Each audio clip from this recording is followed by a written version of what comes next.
भारत में इस समय भविष्य मालिका नाम के एक पुराण की चर्चा बहुत जोर शोर से हो रही है। इस ग्रंथ भविष्य मालिका में कलयुग के अंतिम कालखंड और युग बदलने को लेकर अनेक भविष्यवाणियां की गई हैं, जो कि एकदम सटीक साबित हुई है। 15वीं-16वीं शताब्दी में एक पुस्तक लिखी गई थी, भविष्य मालिका। इस पुस्तक में ये बताया गया था कि ओडिशा का अंतिम राजा एक बालक वृद्ध होगा, यानी कि बाल बुद्धि होगा। पुरी के अंतिम राजा गजपति महाराज होंगे और इस समय पुरी के राजा गजपति महाराज ही हैं। जगन्नाथ मंदिर का पत्थर ऊपर से नीचे की ओर गिरने लगेगा और मंदिर का ध्वज कई बार नीचे गिरेगा। मंदिर में जो त्रिदेव स्थापित है, उनके ऊपर जो वस्त्र लगा है उसमें अचानक से आग लग जाएगी और मंदिर के प्रशासन में कई सारी कमियां सामने आएगी। जगन्नाथ पुरी के मंदिर का ध्वज कई बार नीचे गिरने की वजह से और समुद्र का जल स्तर बढ़ने लगेगा और मंदिर की सीढ़ियों तक पानी आ जाएगा। भविष्य मालिका की ये भविष्यवाणी भी हो चुकी है। इसी भविष्य मालिका में लिखा था कि शनि जब मीन राशि में प्रवेश करेंगे तो भारत पर बहुत बड़ा संकट आएगा। डरावनी बात तो ये है कि 2024 में शनि मीन राशि में प्रवेश करने वाले हैं और शनि के मीन राशि में जाने पर यह प्रभाव 2.5 वर्ष तक रहेगा। भविष्यवाणी के अनुसार एक संत के हाथों में देश की बागडोर होगी और वह अविवाहित होगा। भारत पर चीन और इस्लामिक स्टेट्स मिलकर आक्रमण करेंगे। तो आखिर क्या है भविष्य मालिका? इसको किसने लिखा था और 15वीं-16वीं शताब्दी में भविष्य का इतना सटीक अनुमान कोई कैसे लगा सकता है? तो चलो जानते हैं भविष्य मालिका का पूरा इतिहास और क्या क्या इस पुस्तक में लिखा गया है। इन चीजों के बारे में भी हम इस वीडियो में चर्चा करेंगे। अगर आप हमारे YouTube चैनल ज्ञान गंगा हिंदी पर नए हैं तो चैनल सब्सक्राइब जरूर कर दे। शुरू करते हैं वीडियो।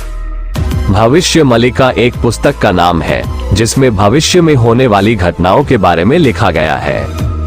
आज से 600 साल पहले 15वीं-16वीं शताब्दी के बीच ओडिशा के महाराज ने भविष्यवाणियां करके एक पुस्तक लिखी जिसे अच्युतानंद मालिका के नाम से जाना जाता है। उन्होंने इस पुस्तक में लिखा है कि सूर्य जो हम सबको जीवन प्रदान करता है, वही सूर्य कलयुग के अंत में जीवन लेने वाला बन जाएगा। सूर्य के तेज प्रकाश से मनुष्य को तरह तरह की त्वचा संबंधी बीमारियां होंगी, जैसा कि इस समय हो रहा है। सूर्य से निकलने वाली पराबैंगनी किरणें स्किन इन्फेक्शन और स्किन कैंसर जैसी बीमारियां पैदा कर रही है और पृथ्वी का टेम्परेचर हर साल 1 डिग्री बढ़ता जा रहा है।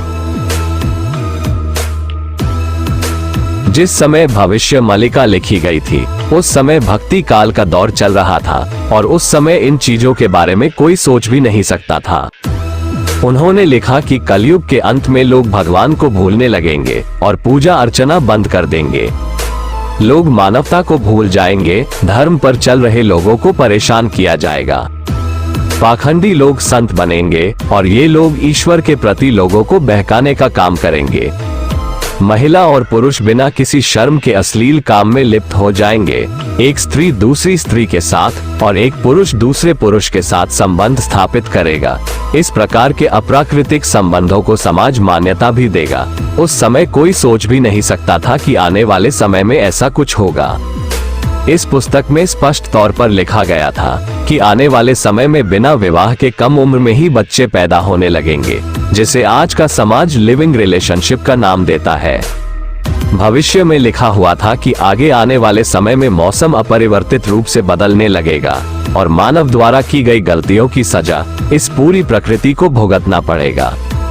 जंगली जानवर तथा सर्व जंगलों को छोड़कर गांव और कस्बों में आने लगेंगे और लोगों पर हमला करेंगे। उस समय जगन्नाथ मंदिर के 22वीं सीढ़ी तक पानी भर जाएगा और भगवान को एक स्थान से दूसरे स्थान पर ले जाना होगा। उस समय महंगाई बहुत अधिक बढ़ जाएगी और लोग खाने के लिए मरने लगेंगे। सरकार कई तरह की टैक्स लगा देगी, जिससे सरकार के प्रति लोगों का गुस्सा और भी अधिक बढ़ जाएगा। किताब में कल्कि अवतार के बारे में जिक्र किया गया है कि जब वे जन्म लेंगे उनके साथ हनुमान जी, परशुराम जी और कृपाचार्य ये सभी युद्ध में हिस्सा लेंगे।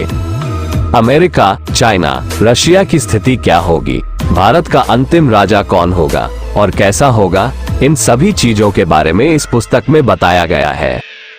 इसमें बताया गया है कि जब प्रलय आएगा तो आकाश में 2 सूर्य दिखाई देने लगेंगे। रात के अंधेरे में भी युद्ध होगा और कई दिनों तक सूर्य निकलेगा ही नहीं। उस समय पृथ्वी पर आबादी बहुत कम हो जाएगी। एक गांव में सिर्फ 2-4 लोग ही बचेंगे। समुद्र में एक बहुत बड़ी घटना होगी जिससे समुद्र के किनारे वाले इलाके डूब जाएंगे और ओडिशा के 6 स्थान भी डूब जाएंगे। भगवान जगन्नाथ और उनके परिवार के लोग जगन्नाथपुरी को छोड़कर कहीं और बस जाएंगे और उस स्थान का नाम छातिया भट्ट होगा। इसी समय उत्तरी एशिया के लोग भी आक्रमण करेंगे।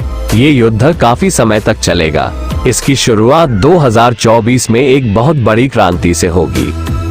इस पुस्तक के अनुसार कल्कि अवतार का जन्म उत्तर प्रदेश के संबलपुर जिले में होगा और ये पब्लिसिटी सिटी से दूर रहेंगे। भविष्य मलिका के अनुसार लोग कीट पतंगों की तरह मरने लगेंगे। सभी लोग भगवान से प्रार्थना करेंगे प्रभु पृथ्वी पर अवतार ले और धर्म की स्थापना करे। और उसी समय भगवान कल्कि लोगों के सामने प्रकट होंगे। भविष्य मलिका के अनुसार जो लोग महाभारत काल में मारे गए थे वे सभी लोग जन्म लेकर कल्कि अवतार का साथ देंगे और एक भयंकर युद्ध होगा जिसमें विश्व की जनसंख्या मात्र 64 करोड़ ही रह जाएगी और इसके अलावा बाकी सभी मारे जाएंगे, जिसमें से 33 करोड़ लोग भारत में रहेंगे और उसके बाद 1000 साल तक इस दुनिया में शांति बनी रहेगी। भविष्य मलिका के अनुसार अमेरिका का बहुत सारा हिस्सा पानी में डूब जाएगा। रशिया पूरी तरीके से हिंदू राष्ट्र बन जाएगा। चाइना पूरी तरीके से बर्बाद हो जाएगा और कई भागों में विभक्त हो जाएगा। भविष्य मलिका के अनुसार भारत का अंतिम राजा एक योगी होगा जिसकी कोई संतान नहीं होगी। भविष्य मलिका के अनुसार इस समय दुनिया अपने अंतिम पड़ाव में चल रही है। 16वीं शताब्दी में जब ये पुस्तक लिखी गई थी तो लोगों के लिए सिर्फ एक मजाक थी कि भविष्य में ऐसा भी कुछ हो सकता है, लेकिन जब वो चीजें हमारे साथ घटित हो रही है तब हमें उस पुस्तक की चीजों की याद आ रही है। सिर्फ भविष्य मलिका ही नहीं बल्कि ऋषि कनाद और भास्कराचार्य ने बहुत सारी ऐसी पुस्तकें लिखी है जिसमें भविष्य और कई सारी थीसिस का जिक्र मिलता है, लेकिन उन चीजों का महत्व हमें तब समझ में आता है जब विज्ञान वहां तक पहुंच जाता है। इसके अलावा हिंदू धर्म में ऐसे बहुत सारे रहस्य हैं जो अभी तो आपको नहीं समझ में नहीं आ रहे हैं, लेकिन आने वाले समय में आपको जरूर समझ में आने वाले हैं। ये पुस्तक आज भी मंदिर में सुरक्षित है और इसे किसी को भी पढ़ने और देखने की अनुमति नहीं है। उम्मीद है कि आपको वीडियो पसंद आई होगी, तो हमारे चैनल ज्ञान गंगा हिंदी को सब्सक्राइब जरूर करें। धन्यवाद।